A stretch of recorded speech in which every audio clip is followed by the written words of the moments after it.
अगर मैं बात करूं होंडा की तो इंडिया में टू व्हीलर में होंडा का जो 110 सीसी का मार्केट है वो तो उतना अच्छा नहीं है, लेकिन 125 सीसी का जो मार्केट है यानी शाइन और एसपी जबरदस्त मार्केट है और अच्छी खासी सेल होती है। और अगर स्कूटर की बात आती है तो होंडा का एक्टिवा का एक बड़ा मार्केट शेयर है। नमस्कार दोस्तों, मेरा नाम है शुभम और आज मेरे पास ये जो बाइक है ना, ये है होंडा की SP 160। अब होंडा को SP 160 लाने की आखिर जरूरत क्या पड़ी? क्योंकि ये बाइक अगर आप एक नज़र में देखोगे ना तो आपको तुरंत याद दिलाएगी कि भैया SP 125 जैसी ही तो लगती है। तो क्या वाकई में ये SP 125 जैसी दिखती है? और होंडा को क्यों जरूरत पड़ी? देखो, ऐसा ये है कि ये स्कूटर में अच्छा कर रहे हैं, 125 सीसी में अच्छा कर रहे हैं, तो इनका ये भी सोचना है कि अगर कोई कस्टमर अपडेट होना चाहता है या बड़े इंजन के साथ में जाना चाहता है तो वो हमारे पास ही रहे, लॉयल्टी खत्म ना हो कस्टमर और कंपनी के बीच में। तो ये चीजें हैं, इसलिए कंपनी ने सोचा क्यों ना सेम नाम के साथ में वेरिएंट को आगे बढ़ाया जाए। तो क्या है, SP 160 आ गई है। अब ये SP 160 कस्टमर के लिए कितना खरी साबित होती है उसके बारे में हम इस वीडियो में बात करते हैं। सबसे पहले जो इसका प्राइस है वो कितना रखा गया है, तो इसमें दो वेरिएंट्स आते हैं। एक आ जाता है सिंगल डिस्क के साथ में, दूसरा आता है डुअल डिस्क के साथ में, यानी यहाँ पर दो डिस्क का ऑप्शन मिल जाता है। आप चाहो तो ड्रम परचेज कर सकते हो, आप चाहो तो डिस्क परचेज कर सकते हो। डिस्क और ड्रम से रियर से मतलब है, फ्रंट तो स्टैंडर्ड हाई है, वहां पे तो आपको सिंगल डिस्क ब्रेक तो मिलती ही मिलती है। अब प्राइस की बात कर लेते हैं तो 1,18,500 रुपए, जी हाँ, 1,18,500 रुपीज एक्स-शोरूम प्राइस है ड्रम वेरिएंट का। और अगर आप डिस्क ब्रेक खरीदते हो यानी डुअल डिस्क लेते हो तो वहां पे लगभग 4400 रुपए आपको एक्स्ट्रा देने पड़ते हैं। 1,22,900 रुपए, 1,22,900 रुपीज आपको डुअल डिस्क के लिए देने होंगे। ये जो मॉडल आप देख रहे हो ना, ये डुअल डिस्क के साथ में ही है। और हम चीजों के बारे में एक्सप्लेन करते हैं। लगभग 6 कलर का ऑप्शन मिल जाता है। बाइक की अगर लुक की मैं बात करूं जो कि काफी सब्जेक्टिव होता है, देखिए यहाँ पे बहुत ज्यादा कट्स वगैरह एरोडायनेमिक्स वैसे नहीं बनाए गए हैं, लेकिन हाँ, ये एक फैमिलियर बाइक बनाई गई है कि जो कस्टमर थोड़ा अपडेट करना चाहता है और फैमिली ओरिएंटेड है, वो आराम से सीट पे अपनी मदर को, फैमिली को बिठा सके और बाइक में थोड़ा पावर मिल सके। और क्या है कि यहाँ पर जो लुक है वो भी थोड़ा सा स्पोर्टी नजर आए। हालांकि मैंने अगेन बताया कि ये डिजाइन कैरी करती है SP 125 की। फ्रंट से शुरुआत करते हैं फटाफट। तो फ्रंट पर यहाँ पर कंप्लीट LED लाइट का सेटअप यहाँ पर देखने को मिल जाता है। इग्निशन ऑन करते हो तो यहाँ पर LED लाइट जलती हुई नजर नहीं आती है। तो कुछ ऐसा यहाँ पर देखने को फ्रंट का लुक मिल जाता है। बड़ा सा है और काफी हैवी यहाँ पर डिजाइन किया गया है। और ये यहाँ पर इंडिकेटर्स आप देख रहे हो, ये यहाँ पर हेलोजन बल्ब के साथ में आ जाते हैं। फ्रंट पर ये फेंडर है, प्लेन डिजाइन में रखा गया है। और टायर कुछ ऐसा यहाँ पर देखने को मिल जाता है। टायर साइज की अगर मैं बात करूँ तो 80/100 सेक्शन का आ जाता है। 17 इंचेस के व्हील आ जाते हैं। टेलीस्कोपिक सस्पेंशन है और ये यहाँ पर क्या है, सिंगल चैनल ABS के साथ में ही बाइक आती है। तो फ्रंट का प्रोफाइल ऐसा कुछ यहाँ पर दिया गया है। जब आप बाइक को स्टार्ट करोगे तभी ये लाइट यहाँ पर जलेगी। तो ऐसा कुछ है। यहाँ अगर मटेरियल की बात करूँ तो मुझे ओके यहाँ पर फील कराता है। अब हम आते हैं साइड पोर्शन पे।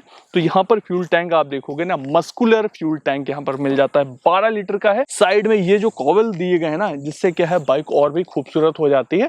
अच्छा, मैं आपको एक चीज बताना चाहूंगा कि यहाँ पर ना इस बाइक को काफी प्लेन डिजाइन में रखा गया है।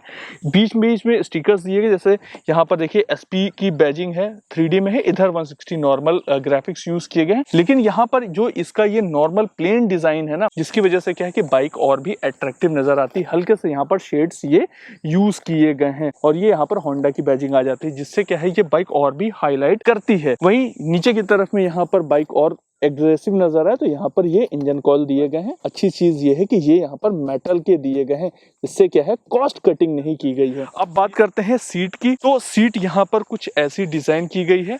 अगेन जैसे मैंने आपको बताया ना कि अगर फैमिली पर्सन होगा, किसी को बैठाना चाहेगा, मदर को या वाइफ को एक साइड पैर करके, तो आराम से यहाँ पर बैठा सकता है। और ठीक ठाक लंबी और चौड़ी यहाँ पर सीट दी गई है।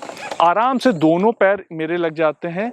ग्राउंड क्लियरेंस अराउंड 177 mm के आसपास आ जाता है। ठीक ठाक यहाँ पर मैं ग्राउंड क्लियरेंस कहूँगा। लेकिन यहाँ पर क्या है कि राइडिंग पोस्चर कुछ ऐसा आएगा, चलने में कैसी, वो सारी चीज़ें हम आगे वीडियो में बात करने वाले हैं। लेकिन क्या है कि फ्यूल टैंक की वजह से क्या है आप काफ़ी हैवी यहाँ पर फील करोगे। तो आराम से मेरे दोनों पैर फ्लैट आ जाते हैं। मेरी कम हाइट से बंदा होगा आराम से चला लेगा, कहीं कोई इशू होने वाला नहीं है।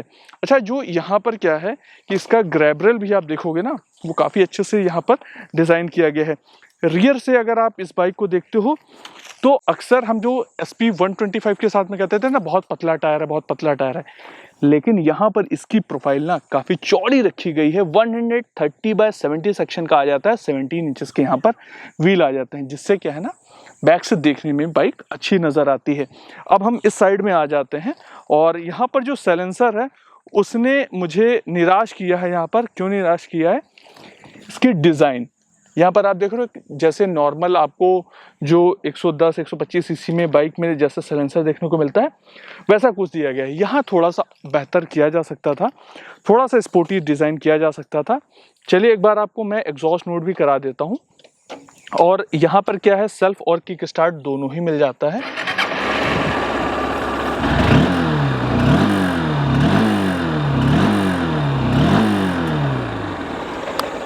साउंड की बात करें तो साउंड ओके मुझे यहाँ पर लगा। अब इंजन की बात करते हैं। होंडा अपने इंजन्स के लिए जाना जाता है और यहाँ पर क्या है, इनका इंजन काफ़ी शांत है। मैंने बाइक को जब चला कर देखा तो इंजन इनका काफ़ी शांत था। और यहाँ पर क्या है, जो पावर है 160 सीसी के हिसाब से थोड़ी सी पावर यहाँ और बेहतर की जा सकती थी। यहाँ पर क्या है, 162.7 सीसी का इंजन मिल जाता है, जो कि पावर प्रोड्यूस करता है 13.46 PS की 5 गियर ट्रांसमिशन के साथ में आती है और 14.58 Nm का यहाँ पर टॉर्क मिलता है। तो यहाँ पर क्या है, इन्होंने वही चीज ध्यान रखी अगेन कि प्राइसिंग जो है वो थोड़ी सी लोगों के करीब ही रखी जाए, बहुत महंगा ना पड़े। लेकिन यहाँ पर क्या है, जो माइलेज है वो यहाँ पर बेहतर है। मुझे लगता है थोड़ी सी पावर यहाँ पर और बेहतर की जा सकती थी। इसके साथ में क्या है, अगर मैं यहाँ पर आता हूँ इसके इंस्ट्रूमेंट क्लस्टर पे, यहाँ अगर मैं बात करूँ तो यहाँ पर क्या है, ये एक वाइड हैंडल यहाँ पर देखने को मिल जाता है। हैंडल बार स्विचेस की क्वालिटी अच्छी रखी गई है यहाँ पर। और यहाँ इसके साथ में क्या है कि अगर आप यहाँ पर आते हो, छोटी सी यहाँ फुली डिजिटल में डिस्प्ले आ जाती है, जहाँ पर क्या है, जो बेसिक इन्फॉर्मेशन है वो सारी देखने को मिल जाती है। अभी अच्छी खासी धूप में मैं खड़ा हूँ, इसके फॉन्ट विजिबल है, ये चीज़ अच्छी लगी। यहाँ पर आप ये देख रहे हो, ये RPM का यहाँ पर मिल जाता है, ये गियर इंडिकेटर आ जाता है, फ्यूल इंडिकेटर है इधर, यहाँ पर ट्रिप A का ट्रिप B का यहाँ पर ये देखने को मिल जाता है। और साथ में ये टोटल ऑडो है, ये स्पीडोमीटर है, इधर ये टाइम आ रहा है। यहाँ पे क्या क्या चीज़ें हैं, यहाँ पे माइलेज कितना दे रही है, बैटरी कितनी है और कितने किलोमीटर्स तक जाएगी, तो ये सारी चीज़ें यहाँ पर देखने को मिल जाती है। आजकल जैसे बहुत ज़्यादा ट्रेंड चला हुआ है ना मोबाइल चार्जिंग का, USB केबल वगैरह लगाकर, वो चीज़ यहाँ पर मिसिंग देखने को मिलती है। तो यहाँ पर बहुत ही बेसिक से इन्फॉर्मेशन आपको देखने को मिल जाती है, जो कि नेसेसरी इन्फॉर्मेशन है वो यहाँ पर दी गई है। अच्छा, यहाँ पर क्या है ना, वो देसी अपने लोग कपड़े वपड़े रख देते हैं साफ ऑफ करने के लिए, वो जगह यहाँ पर मिल जाती है। बाकी यहाँ के अगर मैं फिट एंड फिनिश की बात करूँ, यहाँ अच्छा फिट एंड फिनिश देखने को मिलता है। अगेन अगर आप चाबी इसकी देखते हो तो 160 सीसी के हिसाब से यहाँ पर चाबी बेहतर की जा सकती थी। काफ़ी नॉर्मल सी यहाँ पर की इसकी डिज़ाइन की गई है। अगर मैं इसके बाइक के वेट के बारे में बात करूँ तो 139 kg सिंगल डिस्क का है और 141 kg डुअल डिस्क का है। लगभग 2 kg के आसपास में वेट में डिफरेंस आ जाता है। मुद्दे की चीज़ ये है कि ये माइलेज कितना देती है। देखो, अगर माइलेज की मैं बात करूँ, आज के टाइम पे 160 सीसी में जितनी भी बाइक्स आ रही हैं, सब में अगर मैं बात करूं, जो हर एक कंडीशन पे चीज़ें अगर जब आप चलाते हो तो लगभग में 50 kmpl के आसपास में माइलेज जाता है।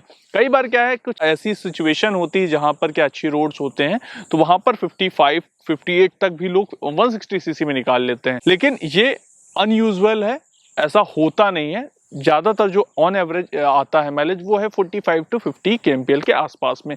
तो एक्चुअल में इसका भी माइलेज उतना ही आएगा।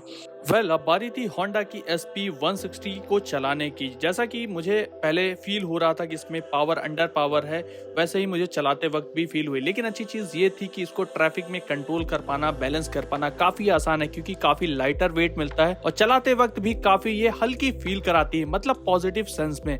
लेकिन अगर मैं बात करूँ पावर की ना, तो हायर स्पीड पे ये उतना खास आपको रिस्पॉन्स नहीं देती और इनिशियली भी आपको बाइक उठाने में थोड़ा सा टाइम लगता है। इंजन रिफाइन लगा मुझे, लेकिन यहाँ पर क्या है वही 160 सीसी वाली फीलिंग इसके साथ में नहीं आती है। लेकिन अगर आप एक चीज ये चाहते हो थोड़ा पावर अच्छा मिल जाए और थोड़ी सी बाइक देखने में अच्छी लगे, तो फिर डेफिनेटली आप इस बाइक के साथ में जा सकते हो। वहीं अगर मैं ब्रेकिंग की बात करूं तो ब्रेकिंग मुझे ओके ओके लगी, लेकिन ये इसका सस्पेंशन है ना वो काफी शानदार है। मैंने खराब रास्तों पे चलाया, बाइक काफी अच्छे से परफॉर्म कर रही थी, सस्पेंशन काफी शानदार था, सीट लंबी है, आराम से 2 लोग बैठ के राइड कर रहे थे, कहीं कोई प्रॉब्लम नहीं हुई हमें। तो ओवरऑल देखा जाए बाइक काफी अच्छे से इन्होंने डिजाइन की है, बस थोड़ा सा पावर यहाँ पर कम लगता है, बाकी सिटी राइड के लिए बाइक काफी बेहतर है। तो ये थी आप लोगों के लिए होंडा की SP 160। आपको कैसी लगी आप मुझे बताना। बाकी अगर मैं अपना फीडबैक दूं तो देखिए, एक ये फैमिली ओरिएंटेड बाइक है, लेकिन जिस हिसाब से इसको डिज़ाइन किया गया थोड़े से प्राइस इसमें और कम किए जा सकते हैं, जिससे क्या है कि कस्टमर इसको और अच्छे से परचेज करें। क्योंकि जो प्राइस है आपका, जो आप कंपेयर करते हो अदर जो वेरिएंट्स हैं उनके प्राइस में और फिर इंजन के पावर में, वो चीज़ में डिफरेंस आता है। तो प्राइस जो है यहाँ थोड़ा सा और कम हो जाए तो काफ़ी बेहतर लगेगा। आपको कैसा लगता है मुझे कमेंट बॉक्स में जाके बताना। बाकी इस तरह की वीडियोस के लिए आप हमें सब्सक्राइब कर सकते हैं। वीडियो अगर पसंद है वीडियो को लाइक करिए। मिलते हैं किसी और वीडियो में, तब तक आप सभी लोग अपना ध्यान रखिए।